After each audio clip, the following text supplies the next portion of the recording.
I have one unusual early childhood memory when my parents took me to a very beautiful museum with high ceilings, big windows, and unusual interior. This was the Museum of Atheism, created in the building of an old Roman Catholic cathedral. There were lots of exhibits that demonstrated the saints of Inquisition and many information about the space, planets, the way they rotate, and of course the absence of God, because somehow material Soviets believed that God can be touched and not felt. Another personal memory that I want to share is my grandma's. She went to school back in 1940s and she came from a very religious family. So one of the rituals that she did every morning was taking off her cross and putting on her red neckerchief, because she was a pioneer, when she went to school, and coming back home she did the opposite, took off her red neckerchief and put on a cross. This is a tragic experience for a really young child that was traumatized by godless Soviet philosophy. Once Karl Marx used to say that religion is opium of the people, and Soviets tried to persuade us for decades that it is so. Luckily, Soviet Union is in the past, and God is with us, helping Ukraine to win in this war. Serious problems never come quickly, so we have to confess that the history of relations between the power, government, Tsar and church in Russia and in Russian Empire has always been a little bit weird, and religion served the Tsar. Long before Soviet Union, in Russian Empire, church was really closely connected with the Tsar, and traditionally explained everything that Tsar wanted to do with people as the God's will. Of course, it was really dangerous, and when we look back at the history of Nikolai II, the last Russian Tsar, we will see how perverted the understanding of religion was. Rasputin, who was closely connected to the Tsar family, tried to describe himself as a sacred monk, a person who had close connection with God and could solve lots of problems of the royal family. But in general, of course, he was a person who only imitated his deep spiritual life, and in general was maybe one of the reasons that fueled up the revolution in Russia. Monks and priests, also trying to support Tsar, received lots of benefits for that. They had lots of lands, lots of money, and often were depicted as very rich people who never followed the traditions of the monk life. So somewhere at the eve of Russian Revolution, many people were dissatisfied at the manipulations that Russian Orthodox Church did to support any decision, any act of the Tsar family against the Russian people. In 1920s, 1930s, when communism was blooming all over the USSR, the situation with religion and churches in Ukraine, Russia and other occupied by Soviet republics became extremely dangerous and tragic. Millions of people were prosecuted for their religious beliefs, and I'm not talking only about Christianity, also about Islam, also about other religions that were followed closely all over really huge USSR. What is also problematic and tragic that many priests died in massive arrests and executions that were conducted just because of their religious activity. 1920s and 1930s were perhaps the most tragic and extremely bloody years of the Soviet regime. During this time, millions of people were killed, and among them there were lots of priests and clergy in general, and even strong believers in God. During this period of time, also many churches were destroyed, and official statistic tells us that back in 1937 there were 58% less religious buildings than just before the revolution, which says that within 2 decades or less, lots of buildings were destroyed. And even if you are not a very religious person, think about those beautiful buildings, a huge cultural heritage that was destroyed just because Soviets hated God. Also, many clergy had to adjust and live in new realities. I have heard stories about nuns who turned into confectionaries and became successful baking cakes, but at the same time, they were suffering greatly as it was prohibited to visit churches, to continue praying, and they had to hide their past.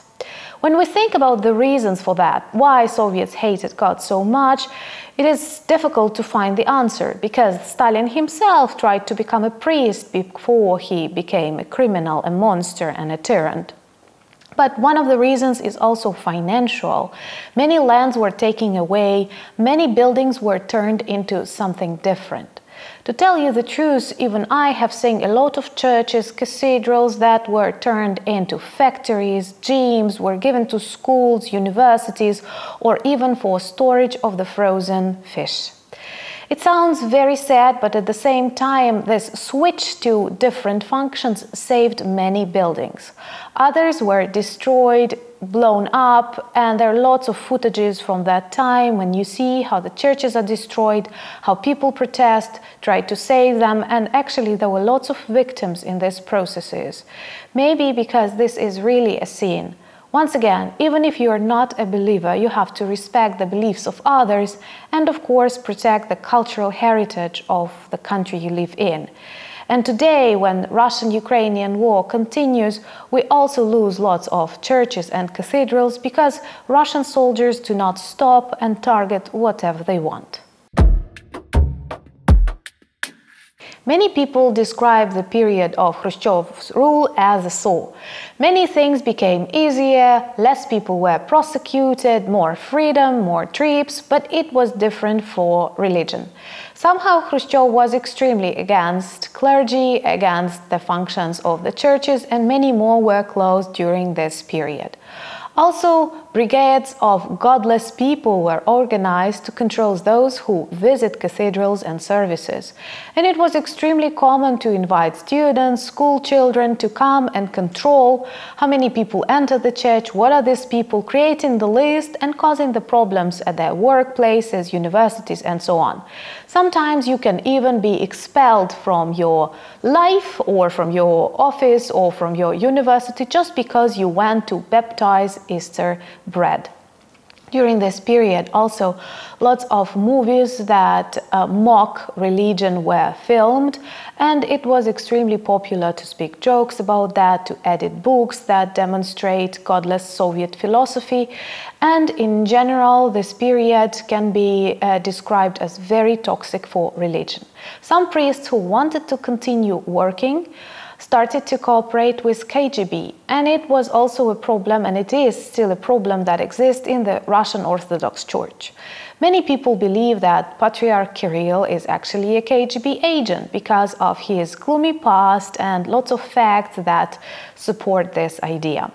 Many people who came to baptize children to the churches or who confessed quickly learned that KGB knows about that. And of course, the only explanation was that some priests cooperated with them to survive and to continue religious practice. Once again, I would like to stress this was not a tendency, but this was one of these awful things that Soviet regime led to and forced other people to do.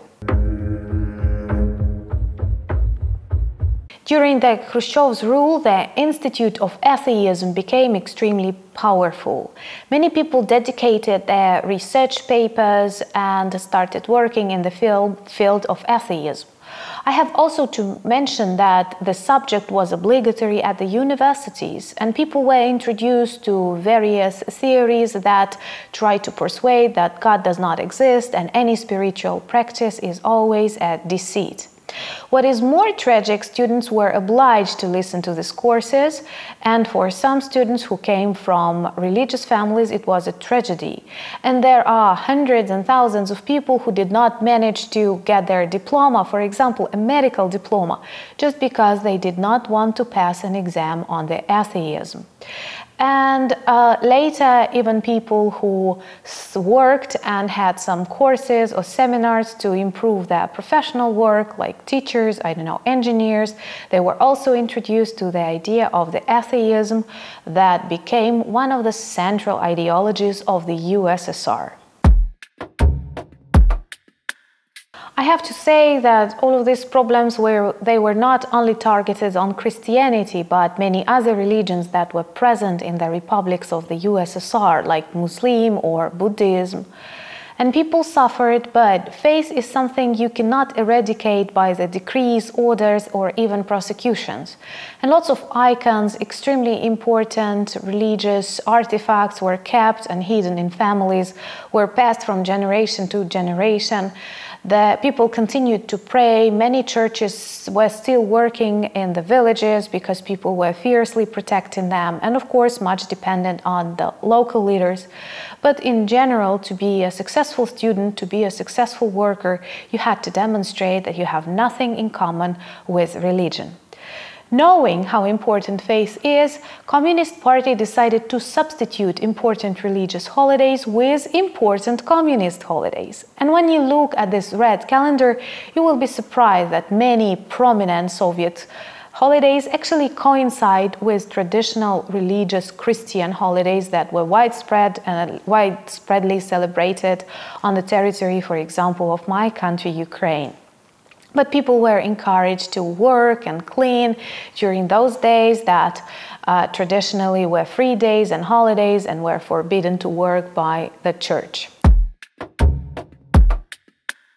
Fall of the communist regime, independence of republics of the post-USSR led to the rebirth of the churches. And the process was really quick because millions of people continued to believe in God, pray, and of course it was impossible to stop that just by orders, arrests, and even executions. But at the same time, Russian Orthodox Church received a perverted understanding of what religion is. Starting with Patriarch Kirill, who now continues godless philosophy, making mistakes and substituting Jesus with Antichrist Putin, blessing wars, explaining that the victims of innocent Ukrainian civilians or Georgian civilians or Syrian people are just the needed sacrifices. Of course, this is not an example of the Christian mentality, and it looks quite dangerous. Another thing that I have to mention, that many communist leaders, party leaders, started building churches and invested millions in their renovation, which also looks pretty weird. And traditionally they do it just before the elections to influence people and to demonstrate them the switch that happened in their minds. But actually I doubt something similar is possible, taking into account it is not their personal belief, but just the way the world goes on. And another extremely weird thing, and you can Google and check it, that there are lots of icons in Russian Orthodox churches that demonstrate Stalin, who killed millions of priests and millions of people, Putin and other communist leaders among the holy people. And it looks really weird when you see an icon with Stalin on it. I don't know how can you explain it, but on lots of Russian meetings they carry these icons with Tsar Nikolai II and Stalin, who were actually enemies, rivals, and perhaps they have nothing to do with the sacred history of Christianity. You cannot start a successful project with the destruction of churches and killings of millions of people. That's why the very idea of the USSR was a failure just at the beginning. But still, today, this awful monster, with the help of Putin, wants to be reborn. And Russian Orthodox Church serves this idea, trying to recreate Ruski Mir, where there is no place for freedom, democracy, and of course, Ukrainian people. We have to stop that, and Russian Orthodox Church is an instrument of propaganda that tries to persuade people that killings are okay and Putin is very close to the Christ, which is contrary, because perhaps if the devil exists, today it is the president of Russia. My name is Anna, and I feel like an exorcist that has to fight all evil Soviet spirits.